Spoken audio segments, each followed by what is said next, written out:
Guys, আগের সিজনে সেই প্রো প্লেয়ার এনএক্সটি শান্ত ভাই এন্ড তার গার্লফ্রেন্ড মিম এবং আমাদের স্কোয়াডে আরো একজন আছে এনএক্সটি অনেক, তাকে নিয়ে যখন আমরা একটা ম্যাচ স্টার্ট করে দিই, ম্যাচে আইসা সবাই জয় বাংলা হয়ে যায়। এই যে দেখো 3 জন জয় বাংলা, আরো একজন জয় বাংলা হয়ে গেল, এখন শান্ত ভাইও জয় বাংলা হয়ে গেল, এখন মাত্র বেঁচে আছি আমি।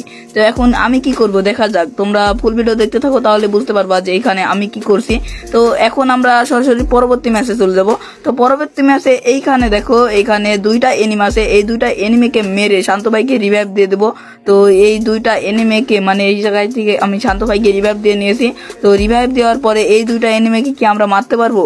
জানতে হলে ফুল ভিডিও দেখতে হবে। তো অবশ্যই like, comment, share and follow করে ভিডিও দেখা শুরু করো, বিকজ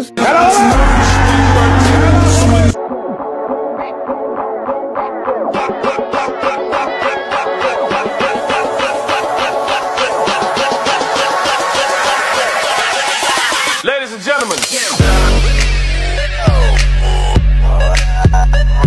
আসসালামু আলাইকুম গাইস, কি অবস্থা তোমাদের সকলের? কেমন আছো তোমরা সকলে? আশা করি তোমরা সকলে অনেক অনেক বেশি ভালো আছো। আজকের ভিডিও টেলার এন্ড ইন্ট্রো দেখে বুঝে গেছো ভিডিওটা কি নিয়ে চলছে। বাকিটা ফুল ভিডিও দেখো তাহলে অনেক অনেক বেশি মজা পাবো, বিকজ আজকে আমরা নিয়ে চলে এসেছি র্যাঙ্ক ম্যাচের আরো একটি গেম প্লে। আর এখানে আছে আমাদের সাথে শান্ত ভাই, মানে আগের সিজনের প্রো প্লেয়ার। তো এখান থেকে শান্ত ভাইকে একেবারে করে দেয় জয় বাংলা, আর আমি উপরে যে 2 শট দিয়ে 2 শট মারতে এনিমিটা মরে যায়। তো এখান থেকে আমি শান্ত ভাইকে রিভাইভটা করে দিই, তার গার্লফ্রেন্ড পালিয়ে যায়, মানে তাকে রিভাইভটা করে না, সেখানে আমি করে দিই, তো সমস্যা নাই। তো তার পরিবর্তে আমি মরে যাই, মরে যাওয়ার পরিবর্তে এই যে দেখো আমি এখন ভাগবো, কারণ একজন বেঁচে আছে, তাও হলো শান্ত ভাই। তো এখান থেকে নোমান পড়ছিল, মেবি এটা মনে হয় রিজন টপ 1 ছিল। যাই হোক, এটা গ্র্যান্ড মাস্টার লবিতে পড়লেও পড়তে পারে, আমি শিওর না। তো যাই হোক, পড়লে পড়তে পারে, কারণ 8 মানে এই যে প্রাইম লেভেল 8 মোটামুটি। তো এখান থেকে আমি একটা মেটকেট মানে সুপার মেটকেট নিয়ে নিলাম। সামনে এনি মেরে ভাই, এখানে কি আমি বাঁচতে পারবো? ভাই মনে হয় না বাঁচতে পারবো। তো তোমরা যারা যারা এখনো লাইক করো নাই, লাইক করে দিও, আর ভিডিওটা যারা এখনো দেখতেছো শেয়ার করো নাই, শেয়ার করে দিও। আর এখানে আমি হয়ে গেলাম জয় বাংলা, আর ফলো করে দিও। এখন আমরা পরবর্তী ম্যাচে চলে যাবো। তো পরবর্তী ম্যাচে আমরা গাড়িতে চলে যাচ্ছিলাম মোটামুটি লুট করার পরে। তো এইখান থেকে একটা এনিমিকে মোটামুটি ড্যামেজ দিছি, কিন্তু কোনো কাজ হয় নাই। তো ওই ধারে যাওয়ার পরে মোটামুটি ভালো ড্যামেজ দিছি। তো এইখান থেকে এনিমিটা নক হয়ে যায়, মানে এই যে নক হয়ে গেল এখন। তো এখান থেকে আমি লঞ্চার মারবো, লঞ্চার মাইরা একেবারে রাশ করে দেবো ওর সরাসরি। তো লঞ্চার মাইরে যখনই রাশ করে দিই, তখনই দেখি আমার কিলটা কনফার্ম হয়ে গেছে এইখান থেকে। তো যেহেতু কনফার্ম হয়ে গেছে, সেহেতু আমার আর যাওয়া লাগেনি। তো এইখান থেকে আমরা ভিডিওটা কেটে দিয়ে সামনে ধার চলে আসি।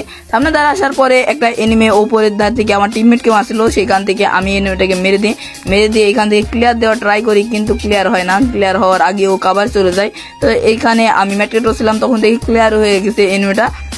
তো তারপরে ভিডিওটা কেটে দিয়ে আমরা সামনে ধারে চলে আসি। সামনে ধারে আসার পরে এই যে দেখো 2টা এনিমে, আর এখান থেকে দেখিয়ে আমি শান্ত ভাইকে রিভাইভ করে আমরা দুজনা মিলে কি এই 2টা এনিমিকে মারতে পারবো। মানে 3টা এনিমি একটা নক ছিল, আর এখান থেকে একটাকে রিভাইভও দিয়ে দিয়েছে। মানে এখন 3টা এনিমিকে মারতে পারি নাকি দেখি। তো এই এনিমিটাকে মোটামুটি শর্ট দেওয়ার ট্রাই করছে, কিন্তু আমার ফোনটা এত পরিমাণ ল্যাগ করছে বলার বাইরে। তো এইখান থেকে মোটামুটি শান্ত ভাইয়ের রেলপের অবস্থা টাইট, শান্ত হয়ে গেল জয় বাংলা।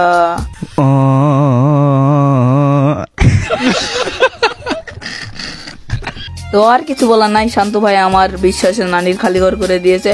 এখানে শান্ত ভাই মরে গেছে, তো আর কিছু করার নাই। এখানে যেহেতু মরে গেছে, ম্যাচ শেষ, মানে ভিডিও শেষ। তো তোমাদের আমি একটা চ্যালেঞ্জ দিছি, এই ভিডিওতে যদি তুমি 500+ মানে তোমরা যদি 500+ লাইক কমপ্লিট করে দিতে পারো, তাহলে নেক্সট ভিডিও আমি আর শান্ত ভাই ডুও খেলে বুইয়া এনে তারপরে ভিডিও বানানো শুরু করব। তো তোমরা কিরকম কি করতে পারো সেটা তোমাদের ব্যাপার। 24 ঘন্টার ভিতরে 500 লাইক, অনলি 500 লাইক কমপ্লিট করে দিতে পারলে ডুও ভিডিও পেয়ে যাবা। আমি আর শান্ত ভাই ডুও খেলবো এন্ড বুইয়াও করবো। তো আজকের ভিডিওটা এই পর্যন্ত। ততক্ষণ তোমরা সকলে ভালো থেকো, সুস্থ থেকো। ভিডিওটা ভালো লাগলে like, comment, share and follow করে দিও।